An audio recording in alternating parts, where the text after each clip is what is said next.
The one thing that he drilled into us over and over again was avoid card tricks. And to this day, I can hear him going, there are 51 ways they can go wrong and only one way they can go right.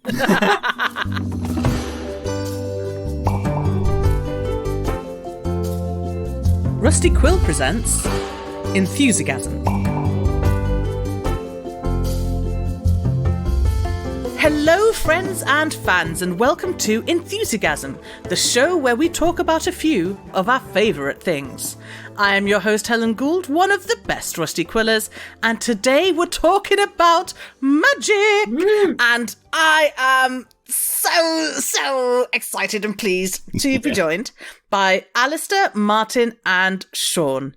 Now, as always, we are going to introduce ourselves alphabetically. So, Alistair, can you give me your pronouns and tell me what you do? Yeah, of course. Hi, Helen. How you doing? Hi. I'm Alistair. My pronouns are he, him. I co-own the Escape Artists podcast network with my partner, Margaret Kenner, and I am a journalist and game designer and professional pop culture enthusiast. Oh, lovely. Perfect. Now, Martin, give me your pronouns and tell me what you do. Hello, I'm Martin Pratt, CTO at Rusty Quill and General Mischief Achiever at Rusty Quill. Also, professional Alistair Stewart fan. Aww. Yeah, he, him. And lastly, Sean, please give us your pronouns and tell us what you do. Hello, as no doubt you've heard by now, my name is Sean Smith. Pronouns are he and him. I am a magician, a games designer, plus author. And my standard response to, oh, have you read anything that I might know? Is probably. Very, very good. Okay, all right. We're going to go right into this, I think. Would anyone like to start us off by saying what your connection is to magic? Are you a performer? Are you simply an enjoyer like myself? How do we feel and what is our connection to stage magic? If I could jump in, I have something for that. Yes. I've been a fan of stage magic my whole life, and when I was growing up, I was part of a youth magic group on the Isle of Man, where I grew up, and performed multiple shows across basically every youth centre and primary school hall you could imagine in like a 50-mile radius. That's amazing. That's really cool. Did you carry that on after you left? Unfortunately not. I've kept the appreciation of it ever since. Oh, I did birthday parties as well, Aww. which are really weird because you have to have something happen every 15 seconds or the kids all wander off. Yeah. So there's no structure to it at all. It's just rings. They're connected. They're not connected. That's a balloon. It's a rabbit now. Cake. And it's exhausting, but it's really good fun. No, I actually kept the appreciation of it, and my fondness for magic weirdly ended up being a really important part of the degree I went off to go do. But I haven't performed in a while, and I really keep meaning to get back to it. Oh, that's amazing. Yeah. I love the idea of being at a kid's birthday party, but actually being like the most stressful part of the job. By some distance. Just be like, bam, bam, bam. Yeah. Oh, yeah. There's a reason why I've never done kids magic. Oh, really? and also, like, I've been a teacher. I spent 10 years as a secondary school teacher. I'm not afraid of children, but I am not wanting to perform to children. They are the worst audience in the world. Yes, they are. Because they're so enthusiastic about everything, which means it burns very, very quickly, a bit like Roy Batty. I am a performer. I'm still a performer. I'd like to do more things on stage, but there's not really any money for it at the moment, nor large audiences that can safely gather. But what I found really fun about doing stage magic particularly is just how much you can massively shift the entire audience's mood into one specific place and draw everyone around in this big thing. To the point where I was doing some close-up magic relatively recently at a party, and this isn't just like guy with guitar style doing. It's like, oh, I'll show you a culture. No, I was paid to be at a party as part of their scheduled entertainment, and I decided it would be a lot safer to just stand in a corner and basically put on like ringmaster style voice to call over the small crowds and then do some things that way. So I perform, have done. I've learned since I was 10, which meant that by the time that eventually I actually started showing people things when I was about 16 or 17, I'd got past that point of actually being bad. So I think the first time I ever actually showed my my parents anything, they were genuinely surprised that they didn't know what was going on. And yeah, when I was at university, set up a magic society, which is still going to this day, which I like. Congrats. Good job. Which I'm quite fancy about. And unfortunately, we built up more money than we could spend because as an official part of the student union, we were able to charge for services and the like. Yeah. But the problem being a lot of our members were on student visas, were international students, and so we can't pay anyone. And so we just built up an absurdly high amount of cash that by the time I left, it's we've bought as many packs of cards as we can possibly do. We've bought everyone hoodies. Please stop giving us money. So that was me. Can you quickly go back for a minute and can you tell us a bit about what close-up magic? Is that the illusion things with coins in your fingers, or what is that? Yeah. So in the main sense, if we take stage magic being the stand on a stage and do magic, close-up magic instead is if I stand up close to you and do magic. So the sort of thing you're likely to see at trade shows or at weddings or the like, or potentially in cafes and the sort. Sometimes otherwise called walkabout magic, because typically the magician will walk about, is in the name. Very sophisticated. This is a very ancient and precise art form, Yeah. And Martin, what about you? I bloody love magic. I've just been a massive fan ever since I was a really young kid. It's one of the first shows and things I can really remember just enjoying, and just a thing that I would just sort of obsessively kind of watch and get into. So I think it started off, the first magician I remembered at least knowing the name of was Paul Daniels. Just from, I think, a lot of his Christmas shows, we had VHS recordings of him, and I just watched them over and over again and just see the same tricks that he'd do. And it was just that whole persona that they kind of show you something and they lead you to believe that the world is a certain way, and then they'll sort of do something that doesn't make any sense and kind of breaks that. And I've just really always enjoyed that up until the point when I got a magic set, and then I was like, oh, this is just hard work and lying to people.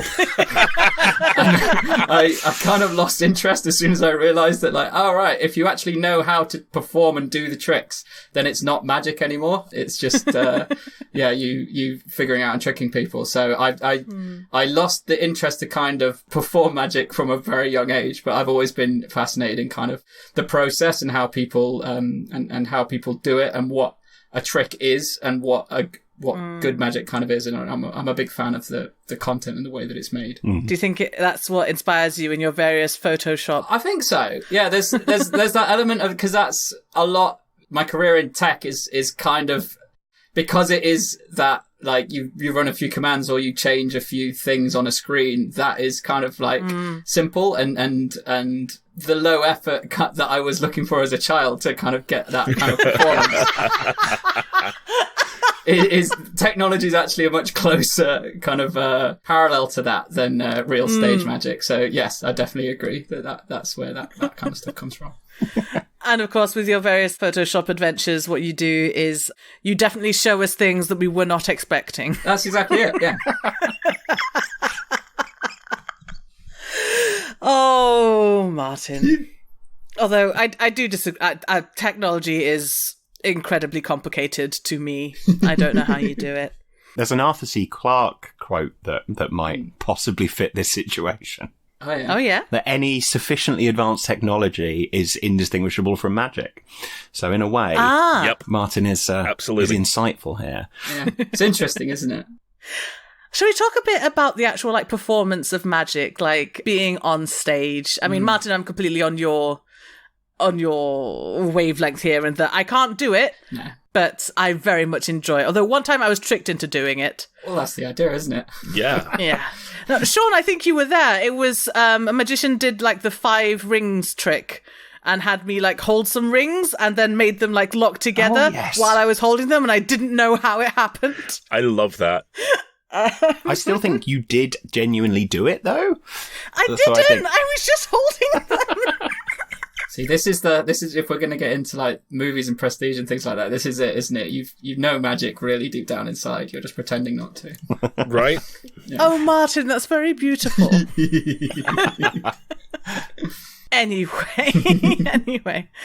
Someone tell me why you enjoy magic so much. Someone tell me about something inspiring that makes you want to do it or watch it. For me, it became the cornerstone of basically all of my training. Because I had a very similar experience to Martin in that once I learned how to do a trick, it was like the old John Delancey interview about Next Gen and his time as Q. And he said, I would have family members go, could I visit the set? And every time I would sit them down and go, you can, but you'll never watch the show the same way again. Yeah. Because the moment you see it from a different perspective, you lose some of the magic. Yeah. And I was incredibly lucky because due to the nature of what I ended up doing, that knowledge of how a trick is assembled actually became part of my critical approach, where I could tell it's the old thing. There are 7 stories. There's very little original stuff. And I mean, you could get tremendously snooty about, this is just a load of tropes and this is high art and important. Yeah. And that's legit. But at the same time, if those tropes are well executed, or if they're executed in a surprising way, there is joy and elegance and art in that. Yeah. And I find I apply that in all the pop culture writing I do, because if something is predictable, and a lot of things are predictable, that's fine. But if it throws curveballs at you within that predictability, that's wonderful. That is the most pleasant of surprises. And I learned that through learning magic. I learned that from learning how to see something side on, so you see each stage of it. And my brain ended up welding that onto narrative theory. So I can look at a story now and go, well, that isn't surprising. That's going to pay off here. And about 70% of the time, maybe 60%, I'm right. And this I have no idea about because I've never seen anyone do that before. And I love that process. And I love how that's how I've evolved my relationship with it. And it's that constant hunting for surprise is one of the things about the art I love the most. Because even now, even though I've not practiced for, I think, a couple of decades at this point, I can still look at things and go, I know how large that effect is. And you have hidden it inside a multi-million-dollar action sequence, and it is literally turning a card over. Well done. Yep. And it's like a different layer of the joke almost. I love that. And you've hit on something that I do believe, like firmly in my core, which is that a good story is absolutely a kind of magic. Yes. It's a kind of teleportation. It can be time travel. It can be so many different things. Absolutely. That was really touching, Alistair. Aw, thank you. Martin, bring us down again. I like tricking, and I like how people lie to people. I like it how I like how they just get on stage and then they say, look at this thing, look at this, look, this is real, this is a real thing that I've got. Bam! No, it's not a real thing. I lied to you. It's this, it's a bird, it's a this, it's a that. Yeah, it's that performance in the truest sense, because they're essentially they're not just magicians, they're comedians, they're actors, they're contortionists, charlatans as well. Like, because a lot of the time, the magician is the least talented person on stage, and it'll be his assistants and things, and everyone else that's involved in the performance that actually kind of have to do something difficult or have to do something hard. So for the classic kind of like chopping someone in half is usually done with either one or two contortionists fitting inside a space that you can't quite. Sorry, spoiler warning for people who want to think that magic is magic. This is we all think we know this one. Yeah, exactly. This is a looking at how the sausage is made kind of thing, isn't it? Yeah. Because I think one of my favourite shows growing up was, I think it's called The Secret of the Magician's Code, which was done by this guy called a masked magician. Oh, I remember that. Basically revealed a bunch of secrets that were like trade secrets about... He didn't! Yeah, no, he did. It was a massive show, and it was so fascinating to just see that a lot of magic is literally just like, look at this beautiful person while I just quickly undo all of these things behind my back and just like do this other thing. And it was just really nice to see that like reveal of what a lot of magic is, which is just misdirection, the audience focusing on the wrong thing, mirrors, like just and just clever stage design and clever sets and things like that. So it's just the whole craft that I like to watch the content and then also think, how would you do that? Is there a secret compartment there? You're only showing me this. You're showing me these 3 sides of this object at one time, but you're holding back one side. So is there something that is like connected? So I'm constantly just trying to pick apart tricks, and then occasionally I'm just like, I have no idea how I did that. That's magic to me. So like that's how I like to enjoy magic. That's always such a lovely feeling where you're like, I don't know what happened. Yeah, exactly. You, sir, are a wizard. Well done. Yeah. Can we go back a bit to the masked magician? I didn't. What happened? What happened to him? So he did actually. So the show, the fact that he was masked meant that we didn't actually know throughout the season who he was. So he was kind of protected from the kind of magician circle, which is a real thing, as far as I'm aware. It really is. Yeah. But then at the end, he did reveal who he was. Except the trouble is I can't actually remember the magician's name. That's good. We'll protect him from their wrath. I think he was removed from the magician circle after that. Well, yeah. Because of revealing magical secrets, as well as I think Dom or Dick from Dick and Dom, whichever one was a magician. I think they did the same thing, and they're also not allowed in the magician circle for revealing magic tricks. I've actually just looked it up, and brilliantly, the Moz magician's real name is Val Valentino. Oh, of course. Born to be a magician, weren't they? Absolutely. Right? But I think I remember there being a massive thing in like the last episode. It was like, and finally we'll reveal the identity of the masked magician. It's Valentino. Yeah. And everyone in Britain was like, who? Yeah. And I imagine he's probably actually quite a significant like act in Vegas, probably. But if it wasn't Siegfried, wasn't Roy, we didn't know him. Wasn't any of the tigers. No, we don't know that for certain. Underneath Val Valentino is the tiger, actually. Sean, tell me what you enjoy about performing or watching magic. So what I really like about it is the whole sense that it almost crystallizes a moment in the same way that like good poetry does, in that I don't remember the last time that I looked so intently at a single coin or like genuinely looked at a pack of cards and thought, actually, like, what can I really tell about the physicality of this thing? Because it just ties everything right down to the point at which everyone's looking. It's not as much as there is often a really powerful story that goes along, especially with a lot of like large stage illusions. So the sorts of things with like huge boxes and various like flashy coloured flags and the like. Although there's often a narrative that kind of underpins that as well, you've also still got a point where you are looking incredibly precisely and closely at one direct thing, which is almost meditative in a sense, because it puts you directly in here in the moment looking at this thing all together.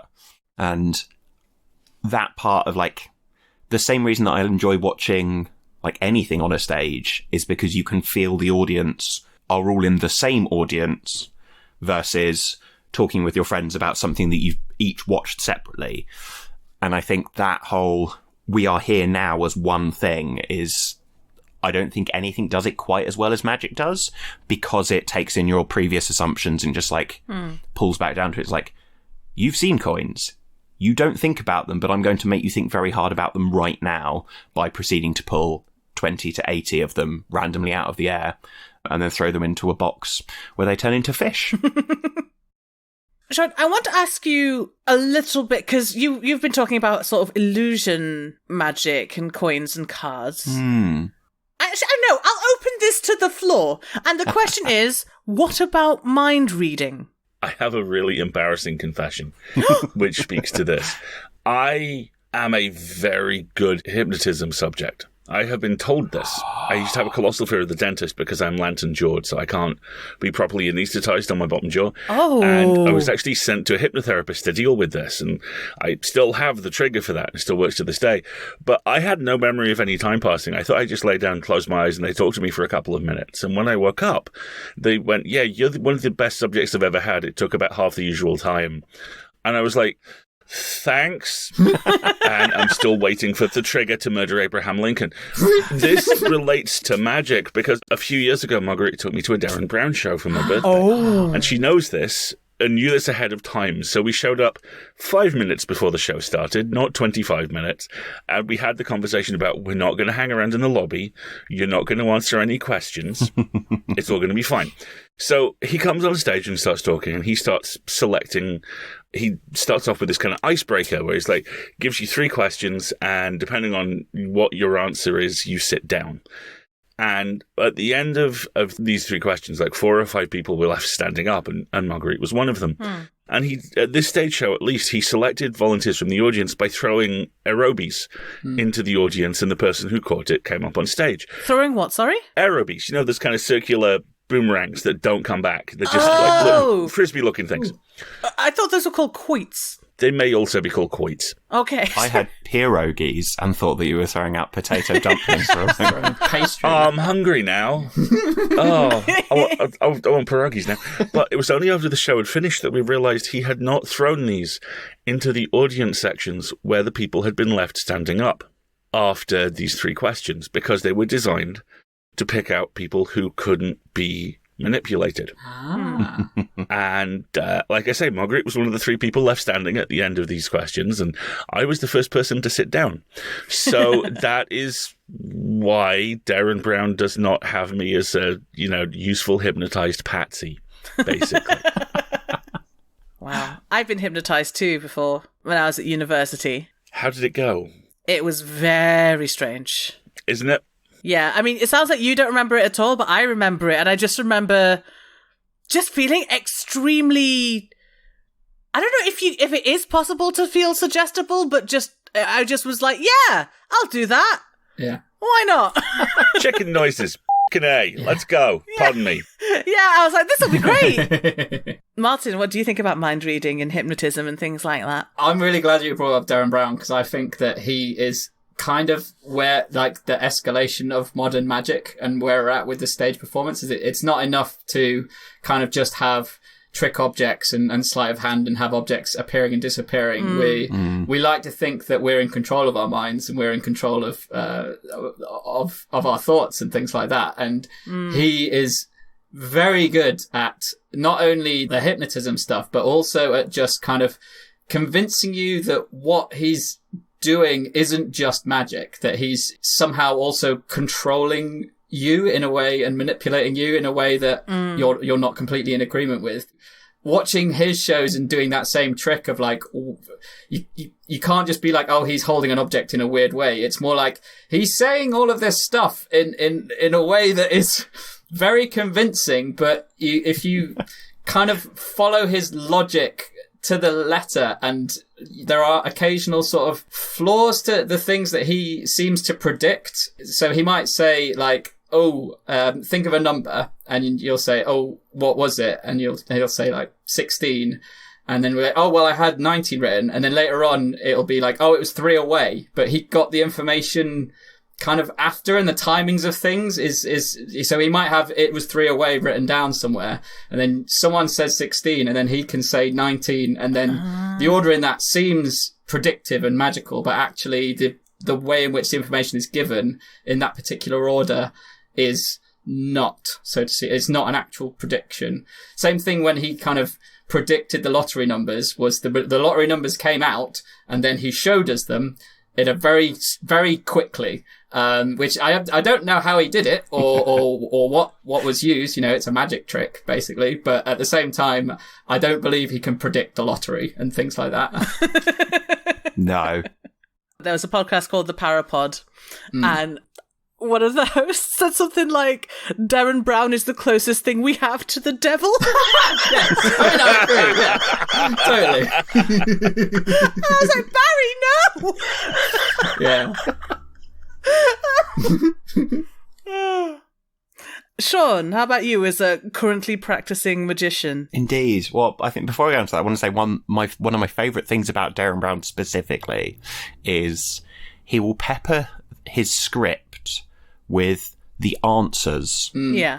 in such a way that he will directly make reference to the exact way in which he has done the thing he is doing, without actually telling you, like without necessarily revealing it. So I remember at one point he was talking about an event that took place on Lysander Street, and during the story that he was giving, a very, very specific line that seemed as if it could be a throwaway was actually the answer to here's how this works. And I think from a conceptual point, that's really clever as well, because it means if you're the smug bastard who's going to sit there and going, oh, I bet I know how he does this, and then he says, I did it this way, you've now got this tiny little in-joke, and you're probably then not going to tell everyone, because it almost like creates this like internal little structure. I don't know if he's doubly done that to the point where he's said a thing where people expect him to do that and actually he's used something separate.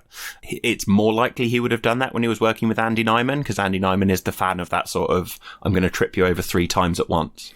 But yeah, there's something absolutely fascinating about just how... And actually, yeah, I think what Martin said about him, like, elevating modern magic, I think definitely really works. I'm a big fan of mind reading.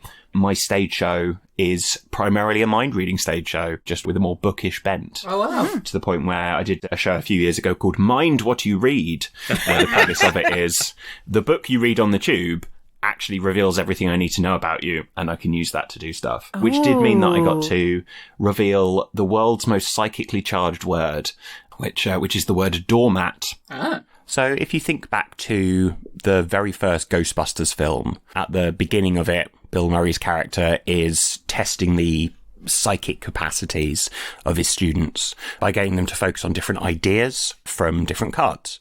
And the symbols which he's getting them to focus on are genuine symbols that were used for psychic research back in the 30s.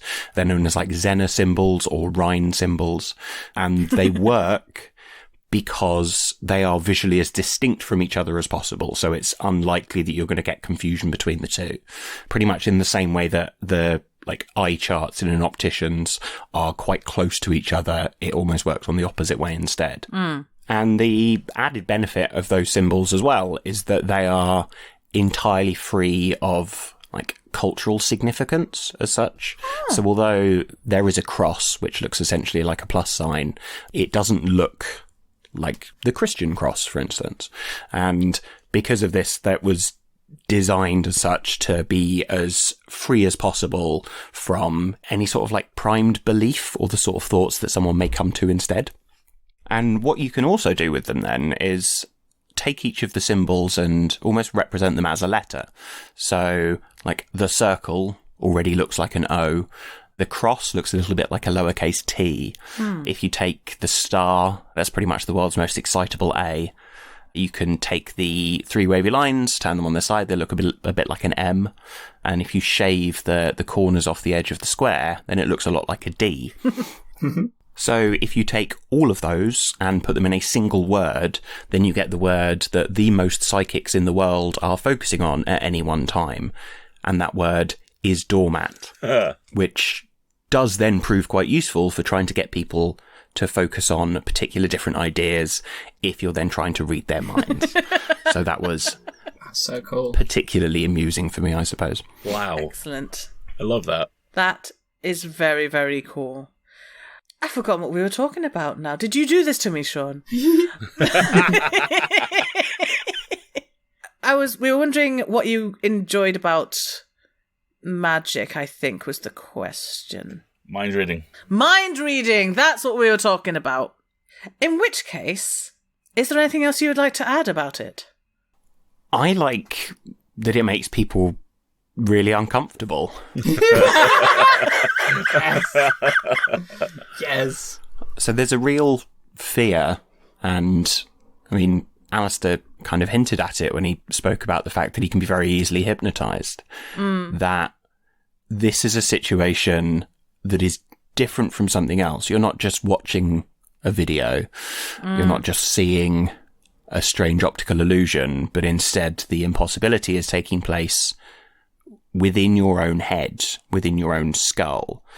And there's a certain discomfort and a certain like frisson that comes from that. Yeah. And yeah, it's the same reason I like horror movies. Yeah, absolutely. Because the nightmare sticks in, and like you've got that there now. Excellent. And I think on that, we're going to take a little break. And welcome back. I want to ask about favourite styles in terms of like to watch or to perform, because I went to see, I think it was called The Illusionists in the London West End. And it was someone doing mind reading. It was someone sticking his hand in a box with a scorpion in it. It was someone chaining himself up and getting out of like a fiery box. They all had like these different disciplines that they specialized in. And I don't know if any of you have a favorite one that you like to engage with, or Sean, I think you said you liked mind reading best. So my favorite to perform is mind reading, but I don't really enjoy watching it that much. Yeah. An exception would be Darren Brown, because often when I'm watching it, I'm not trying to work out how it's done. I'm just following, but also that the people in which he's worked with, so some of his consultants like Andy Nyman and Luke Jamay, really shift the sort of tone and mechanics of the actual performance. Yeah. But often with a stage magician or a stage mentalist, they're doing the exact same tricks that I do, and that we're all referring back pretty much to the same iconic text. So there's a thing called 13 Steps to Mentalism by Tony Corinda that's essentially the Bible of mind reading. And so everyone knows it. And so it's quite interesting, because I'll sit there and go, oh, I really liked how you did this thing that we all do. Oh. So yeah, someone needs to be remarkably different for me to really enjoy watching it. But my favourite things to watch instead is, well, what at the time would have been called parlour magic. Oh. Where if you imagine like a long room in a house that's kind of like almost like between like a dining room and a living room, sort of like bisected by an arch. And so like that arch would almost form like the natural wings of a small stage. Yeah. So you see all these sorts of like brilliant manipulations routines where like someone will take a billiard ball and polish it with a silk cloth, and the ball's just not there. And in fact, my particular favourite is Guy Hollingworth, who has a routine of this, and it's perfectly period. He's wearing like period appropriate attire. He's got genuine vintage billiard balls, and he just cleans them and they're gone. Huh. And it is the single most beautiful piece of magic I have ever seen. It's absolutely incredible. And I think some of the thing that I like about it is that it's so intricately choreographed in almost in the same way as like a dance, or in the way that like a very good mime show will be that intricately placed. It's interesting you bring up mime, because mime is often to lots of people such an odd concept. But I actually did go and see a mime show once. Oh, cool. It really was like watching some kind of ballet or something. It was so weird and so intense, but also really beautiful. Interesting comparison, yeah. Martin, what about you? What's your favourite one to watch? I like it when magic is kind of self-acknowledging. You kind of have this sort of meta plot. So Darren Brown does this, I think, very well, where he'll explain how people in the past used to perform a trick in a particular type of way, and then he'll explain how he's using psychological tricks or his own knowledge or his own cleverness in order to reimagine it for a new generation. I think also kind of Penn and Teller do it as well, where they will take tricks that have been done in the past and they'll ramp them up in a kind of like rock and roll way, I like to think. Yeah, I think it's just that the idea that we've seen magic before, we're aware of it, we know certain beats and certain ways in which tricks are performed, and magicians are aware of that as well, and then they elevate it to some other level in some other way, either by making it more extreme, providing a different perspective, or giving it that extra level on top of also doing tricks, I guess. So yeah. I think that. So you like it when it's something where they tell you what they're about to do and then they do it, but not like you expected. Exactly. Yeah. I actually think Penn and Teller's version of the bullet catch is a really good example of that. So you see how the standard traditional version of the bullet catch works in the Prestige. Oh yeah. But the thing that makes Penn and Teller's so good is that they are performing it for an American audience, but particularly for people who are gun enthusiasts. Yeah. So the sort of people that will go to a range, that will practice, that will spend a lot of time cleaning their guns. Yeah. And will have such immediate recognition of things in the same way that I can look at a role-playing game supplement and immediately tell you what line it's come from just because of my, like, familiarity with that sphere. Yeah. Yeah. I hadn't even thought of that. Alistair. The type of magic I used to love doing was lazy. Yes. That was literally how it was described. The guy that taught me drilled one truism into us. And I mean, we were a room of like 10, 14 to 15-year-olds. It's amazing that he didn't throw us in a van and drive us around the island solving mysteries. Did you have a dog? Right? You know, the one thing that he drilled into us over and over again was avoid card tricks. And to this day, I can hear him going, there are 51 ways they can go wrong and only one way they can go right. And his idol was an American magician who seems to have largely fallen off the annals of history, and it's a real shame, called Carol Fox. And Fox was literally had the stage name The Lazy Magician. And his thinking was, my job is to entertain people, and to do that, I need to talk to them and I need to engage them physically. And if I'm running 30, 20-item checklists for whether my tricks are working, I'm going to mess that up. So Fox's party piece was he would walk on stage with every trick preloaded, and all he had to do was present it.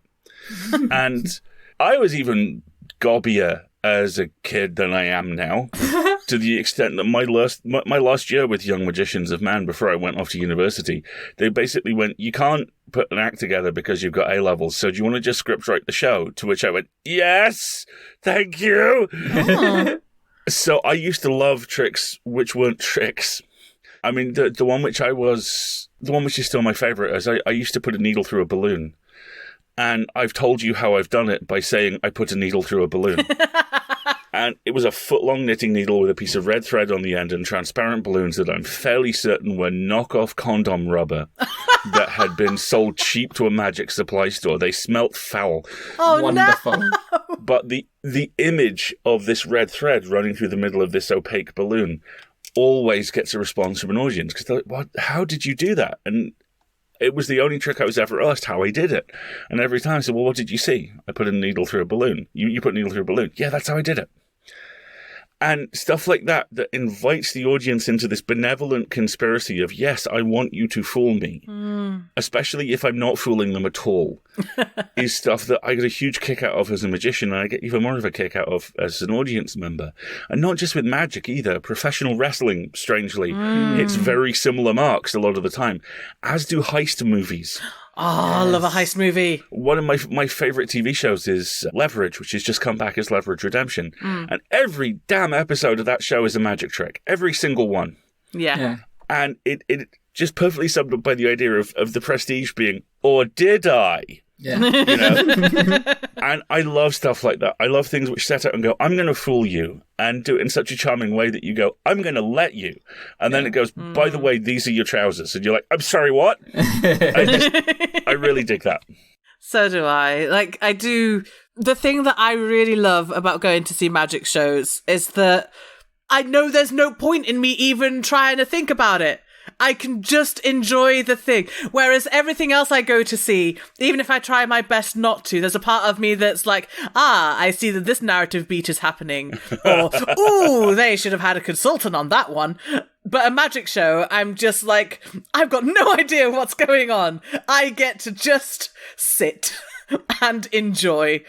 And I absolutely am like, fool me. Absolutely. Show me ridiculous things. Hooray, I am witnessing wizardry. Continue. Yeah. Exactly. Yes. Exactly. You're totally right about how heist movies being like magic as well. If you haven't seen it, Ocean's 8 is one of the best Ocean's films. Oh my God. Love that flick. Okay, we are starting to come towards the end of the episode, I think. But we have time for one more question. And I'm basically going to dig down into what we've just been discussing, which is like, let's go down into like, what is the favourite trick that you've ever seen or performed? I know that's a very difficult question, but I'm not going to go first because I can't think. So one of you is going to have to sacrifice yourselves. I do have one actually, and it's someone we haven't talked about, and it's also technically not stage magic. It was from that period when street magic was cool by David Blaine. Street magic is still cool. Always will be Yes, cool. Yeah. And it was deck of cards, let me find your card trick.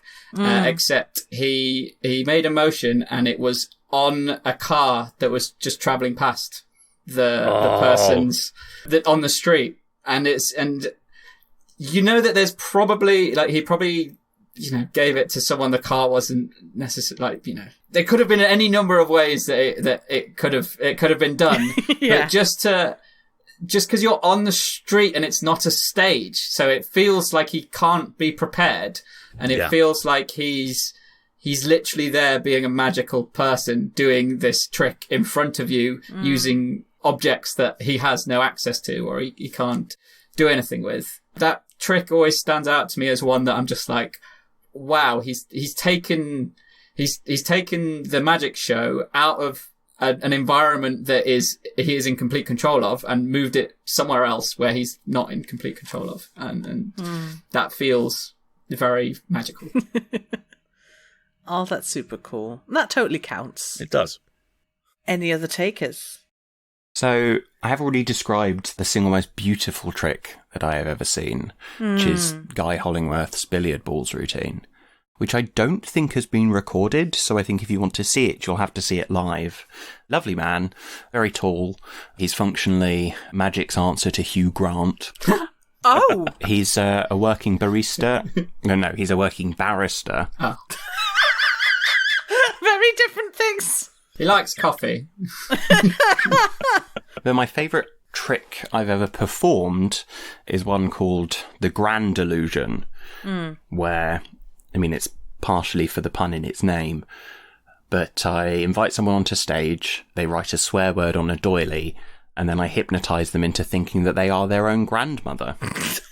So it's only something I've done 3 or 4 times, but I love it because it's just so absurd, and so it's not even quite cruel to the person on stage, so it's not just going like, you think you're a chicken and we know you're not a chicken, silly human. But instead there's this just like strange shared laughter together at the end. Oh, that's very good. That is. What about you, Alistair? The best trick I've ever seen performed was actually at that Darren Brown live show. And it was the moment you realised the entire show was actually a heist, because the first person he had on stage, he asked them to name a famous person, and they named Jason Sudeikis. And this is pre-Ted Lasso, so like 25 people know who Jason Sudeikis is in the country. And he's like, who? Oh, well, never mind, pick another one. And then the final trick finishes, and it spells out the name Jason Sudeikis. And then he shows you the end of the final 3 tricks, all of which spell out the name Jason Sudeikis. And then a pre-recorded song and dance number by Jason Sudeikis plays on video screens, which weren't there a second before. And then he just comes out with this massive teasing grin on his face, sorry, and takes a bow. And it was... I've never seen so many completely isolated tricks recontextualized before. And it's the benign conspiracy thing that I was talking about earlier, where he basically comes out and goes, I have played you on levels you haven't noticed for 2 hours. And it is all to get to this ridiculous pseudo-dad joke punchline, which is just here to make me laugh. And I hope it makes you laugh too. Thank you for your time. And it's such a lovely kind of moment of psychological judo, you know, where he just picks you up, dumps you on your back, and you're like, that was awesome, do it again, but maybe not. And the favourite trick I ever performed was a thing called the Houdini seances, because Houdini genuinely gave his team of investigators a code word. And he said, you know, when I die, carry on the work. And if you're ever at a seance and you hear someone says, you know, they're talking to me, ask for my code word. And if they get it, it's me. Officially, they never received it. But for years, there was a seance held attempting to contact Houdini. Aww. And this was a set of tricks which told this story and which finished with a pair of slates. And I show both sides of both slates. And of course, I don't show both sides of both slates. And they're blank. And the payoff to the trick at the end is that his message is left on there. And looking back, and I didn't realize this when I was terrified 16-year-old about to be hit by 13 different kinds of trauma at the same time.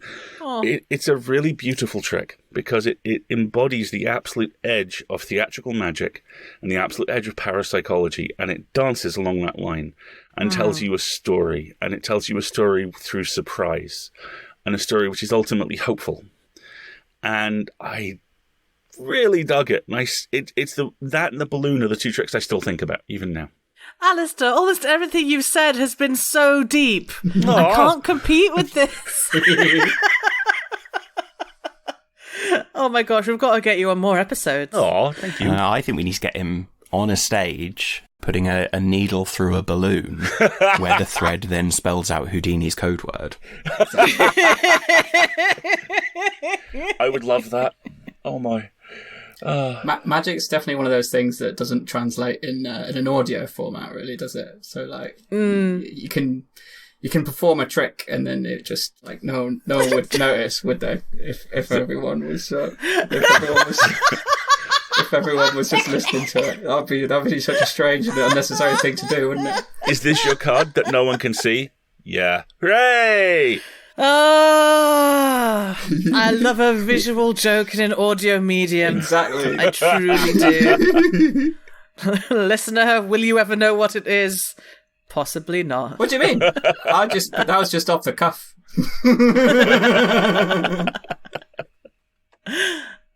Okay. You haven't said what your favourite one is. Yeah, what's yours? I think it is the one where the guy tricked me into doing it. Where he said, "Oh, just hold these two rings," and then suddenly they were interlocked. And I was like, how did you do this? Just because I cannot describe the absolute shock. Like, I don't think I've ever been so utterly surprised by anything in my life. Because I was also nervous. I was like, oh God, what if I hold it wrong? And, like, his trick fails because I'm a bad audience member. But I wasn't. Yeah. So your favourite trick was because you were in it? Yes, basically. Nice. Yes. I must be at the centre of attention at all times, Martin. You should know this. I do. I just wanted to pinpoint that fact. Well, on that, it's time to say goodbye. Listener, thank you so much for listening. And for listening all the other times that you may or may not have listened. This has been fun. Thank you so much, all of you, for coming on. This has been a really lovely couple of hours. Thank you. Thank you. I'll see you on the next episode. But for now, it's goodbye from me. Goodbye. And it's goodbye from my lovely guest. Do you want to say goodbye, everybody? Goodbye, everybody.